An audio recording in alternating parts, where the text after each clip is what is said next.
pagbagsak ng Constantinople. Ang relihiyon at iba't ibang paniniwala ay mahalagang bahagi ng kultura ng tao. Nakaapekto ito sa paraan ng pamumuhay, pakikitungo sa kapwa at pag-unawa sa mundo.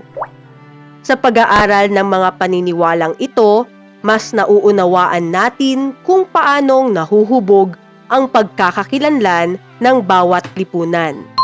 Balikan natin ito sa aral ng nakaraan, sandigan ng kinabukasan. Faith Book. Iba't ibang paniniwala, iisang mundo. Tukuyin ang relihiyon o paniniwala batay sa ibinigay na paglalarawan. Ang pagsasakatuparan ng 5 pillars ay katibayan ng pagsisilbi sa pamayanan at itinuturing na ikalawa sa pinakamalaking relihiyon sa mundo. Islam. Ito ay may paniniwalang nakapokus sa tamang paraan ng pamumuhay at ethical teaching. Confucianism. Pagsasanib ng espiritual at temporal na katangian ng buhay ng tao o miri-piri. Sikhismo. Ang kaluluwa o espiritu ay muling mabubuhay sa ibang katauhan, hugis at forma. Ang pangunahing relihiyon sa India ng mga Aryan at ito rin ang pinakamatandang relihiyon sa mundo. Hinduismo. Ang buhay ay ginagabayan ng Tao o Tao. Taoismo. Pananalig sa iisang Diyos at pagsunod sa mga kautosang inihahayag sa Torah. Judaismo.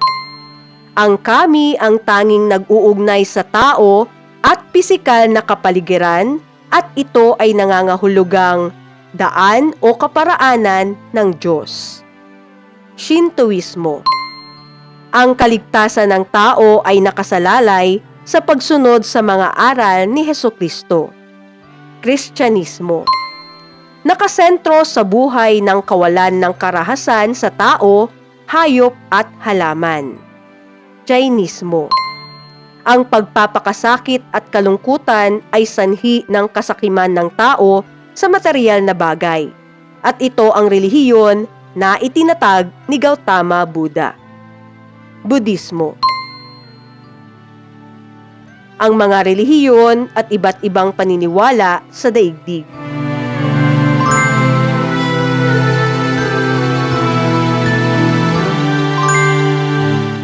Kristyanismo.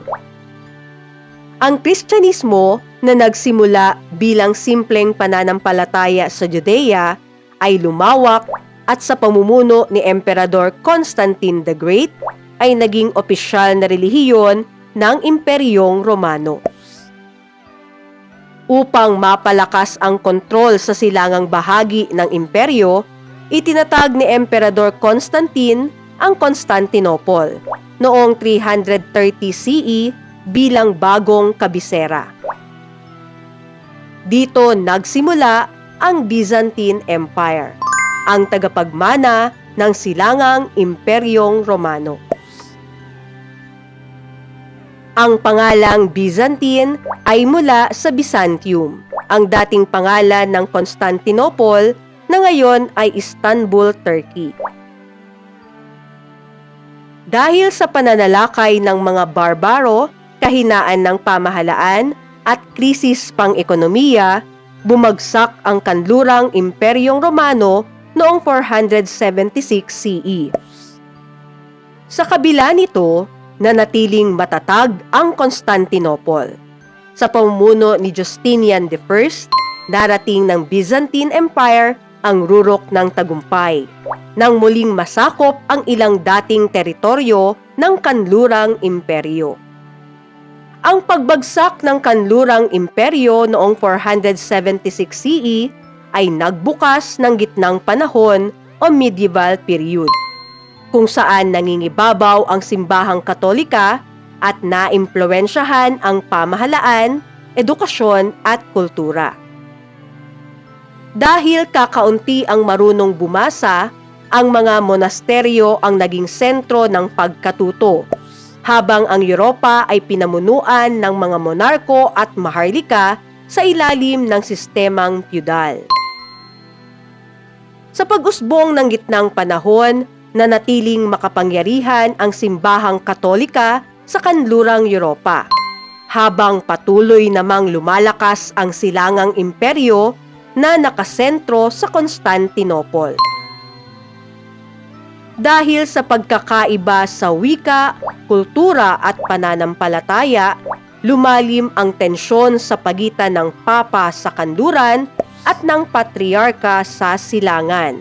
Sa simbahan sa kanluran, ang Santo Papa ang pinuno ng lahat ng simbahan. Samantalang sa simbahan sa Imperyong Byzantine, ang Patriarch ang pinuno ng simbahan na hinirang ng emperador. Sa kanluran, pinahihintulutan ang paggamit ng icon, ngunit ito ay ipinagbabawal sa simbahan sa Imperyong Byzantine. Ang Latin ang gamit sa misa sa kanluran, samantalang wikang Griego ang gamit sa Imperyong Byzantine. Ipinagbabawal ang diborsyo sa kanluran, samantalang pinahintulutan ang diborsyo o pinayagan ng pagpapakasal ng mga pari sa simbahan sa Imperyong Byzantine. Noong 1054, tuluyang naputol ang ugnayan ng simbahang Katoliko Romano sa kanluran at ng Eastern Orthodox Church sa silangan.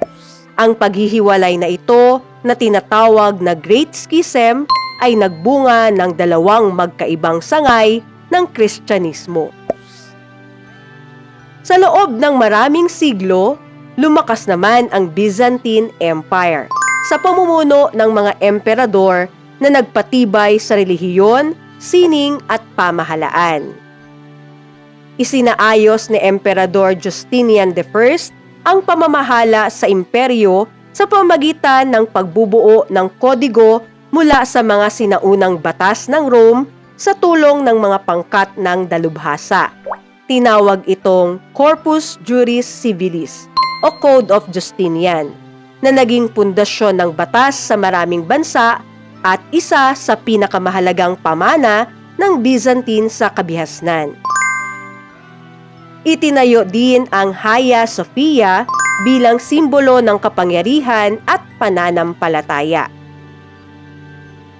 Tinawag ang Constantinople na Golden Apple dahil sa yaman, lokasyon at kahalagahan nito sa kalakalan at politika.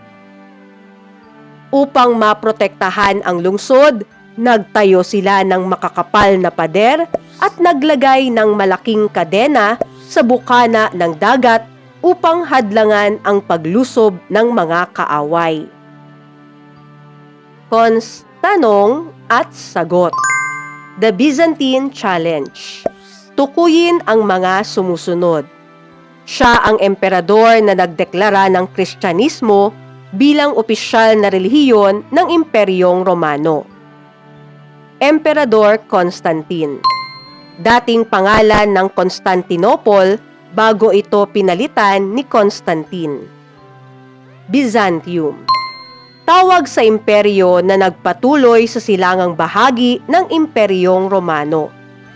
Byzantine Empire. Emperador na nagdala sa Byzantine Empire sa rurok ng kapangyarihan. Justinian I. Dakilang simbahan na itinayo bilang simbolo ng kapangyarihan at pananampalataya ng Byzantine Empire. Hagia Sophia.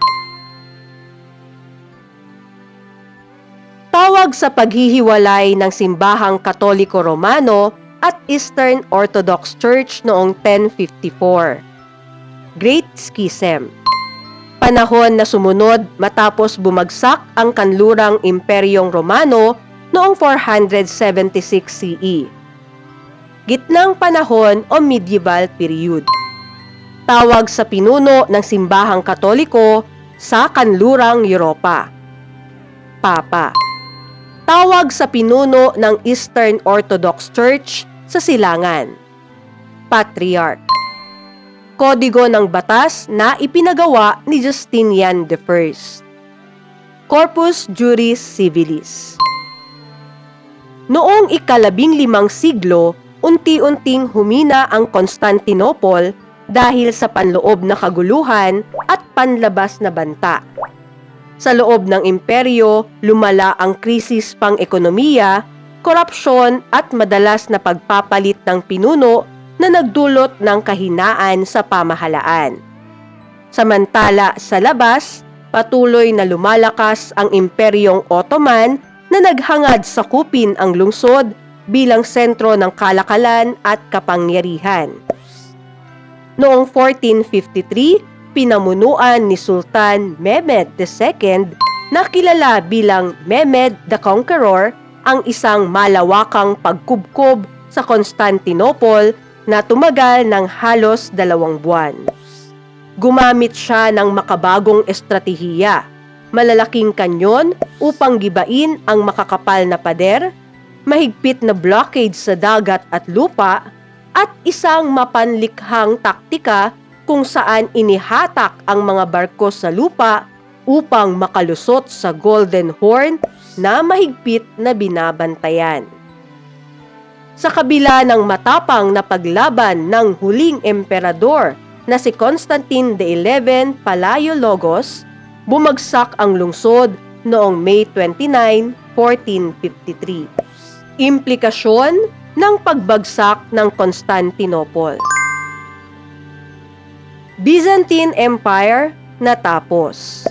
Nagtapos ang pamamayani ng Imperyong Romano sa silangan at nagbago ang balanse ng kapangyarihan sa Europa at Asya. Nawalan ng sentro ang Eastern Orthodox Church at lumaganap ang takot sa Europa sa patuloy na paglawak ng kapangyarihan ng mga Muslim. Pag-angat ng Imperyong Ottoman. Naging makapangyarihan ang Imperyong Ottoman. Nakuha nila ang yaman, rutang pangkalakalan at prestihiyo ng lungsod. Ginawang moske ang Hagia Sophia na naging simbolo ng tagumpay ng Islam sa dating Kristiyanong teritoryo.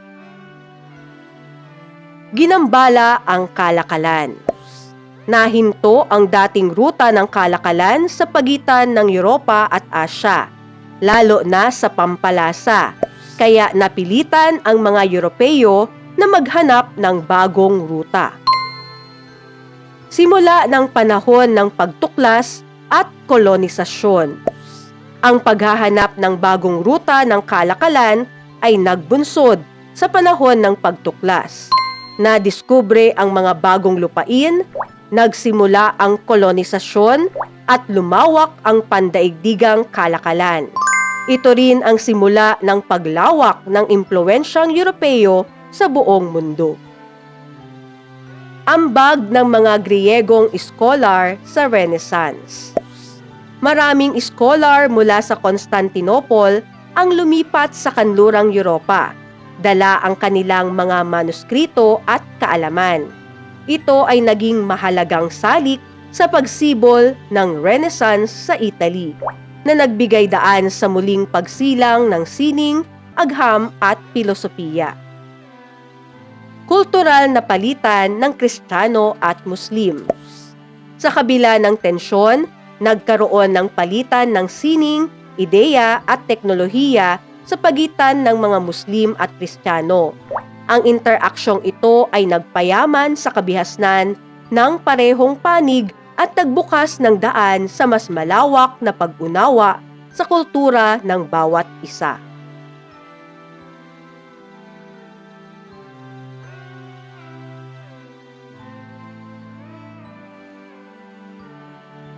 Kapag sarado ang ruta, bukas ang pagkakataon. Noong 1453, nang sakupin ng Ottoman ang Constantinople at mahigpit na kinontrol ang Silk Road, napilitan ang mga Europeo na maghanap ng bagong ruta, na naging simula ng panahon ng pagtuklas at pagtuklas ng mga bagong lupain. Alam nyo ba, kung hindi bumagsak ang Constantinople, maaring naantala ang pagtuklas ni na Columbus sa Amerika, Vasco da Gama sa India at Magellan sa Pilipinas? Ano ang ginawa ng mga Europeo nang masara ang dating ruta? Ano ang ipinapakita nito tungkol sa kahalagahan ng pagiging mapamaraan?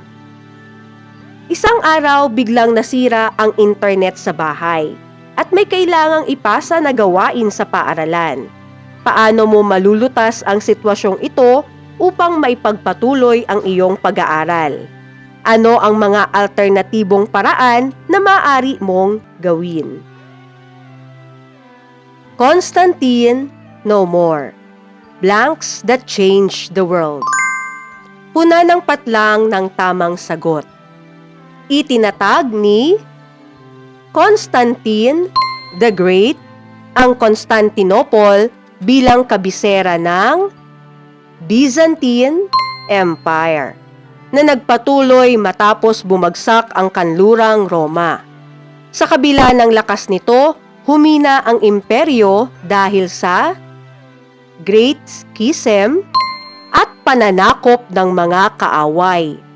Naging target ng Ottoman sa pamumuno ni Sultan Mehmed II ang Constantinople dahil sa yaman at lokasyon nito. Noong May 29, 1453, bumagsak ang lungsod at namatay ang huling emperador na si Constantine XI Palaiologos, na nagmarka ng wakas ng Byzantium at simula ng panahon ng pagtuklas at pag-angat ng Ottoman Empire. Choose your route. Kasi sarado ang Constantinople. Piliin ang letra ng tamang sagot. Bakit tinawag na Golden Apple ang Constantinople? Dahil ito ay mayaman, sentro ng kalakalan at mahalaga sa silangan. Ano ang naging epekto ng pagbagsak ng Constantinople sa kalakalan? Nahinto ang dating ruta, kaya naghanap ng bagong ruta ang mga Europeo. Ano ang naging kontribusyon ng mga Griyegong scholar matapos ang pagbagsak ng Constantinople? Nagdala sila ng kaalaman at manuskrito na nagpasigla sa Renaissance. Ano ang pinakamahalagang aral na makukuha mula sa pagbagsak ng Constantinople? Ang kahalagahan ng pagiging handa sa pagbabago at pagiging mapamaraan. Kung gagawa ka ng slogan para sa pagbagsak ng Constantinople, alin ang pinaka-angkop? Bumagsak ang lungsod, bumangon ang bagong daigdig. Ang pader ng Constantinople ay bumagsak. Ngunit ang lakas ng talino at tapang ay hindi kailanman mawawasak.